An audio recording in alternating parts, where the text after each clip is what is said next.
All chefs have their favorite recipes that they keep under lock and key, and I am no different. Mine is red velvet pancakes with cream cheese frosting and a maple pecan sauce. However, as a huge thank you to all of my subscribers and viewers, I'm going to share this recipe with you today. So let's get baking. Before we make these pancakes, I really suggest, if you haven't already, check out my video for the perfect pancakes. It's really good hints and tips of how to get foolproof pancakes every time. In a large bowl, measure your flour, cocoa powder, sugar, cinnamon, salt, baking powder and baking soda. Mix all your dry ingredients together. Get all of the raising agents, cinnamon, cocoa, salt, all well combined, and set it aside, and we'll get started on our wet ingredients. Now is a good time to melt your butter so it can get to room temperature by the time we mix our batter. In a separate jug, measure out your buttermilk, eggs, vanilla extract, and red food coloring. And then whisk them all together. Look at that beautiful, vibrant red. And then just add your wet to your dry mix. And then just like our other pancake videos, we're gonna spell out pancake. And then now we're gonna add in our butter at room temperature. Here's a fun fact about the red velvet cake. The red actually came from the chemical reaction between the cocoa powder, the buttermilk, and the bicarbonate of soda. Your batter or cake mix would start to turn this kind of dark, deep red. And then they started to naturally colour it with beetroot and other kind of natural sources of red. Nowadays, we kind of add more artificial colours to it. We're going to let this batter set up in the fridge, and we're going to get started on the rest of our toppings. Oh man, I can smell the cocoa, it's so good. Red velvet cake is traditionally paired with a sour cream topping or a cream cheese topping. That's why this cream cheese frosting is the perfect accompaniment to these pancakes. In a bowl, add in your cream cheese, sugar, and vanilla extract. I like to mix up these ingredients first before I add in the cream to get out any lumps that are in the cream cheese. And now we add in our cream.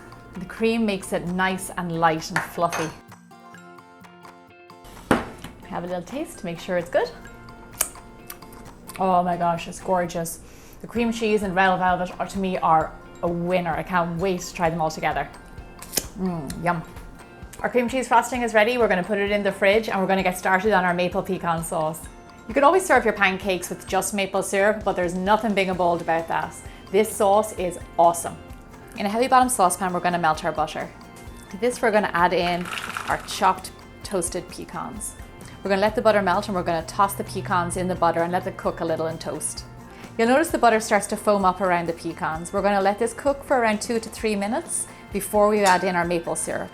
Now we're going to add our maple syrup and a pinch of salt to bring out all the lovely flavors.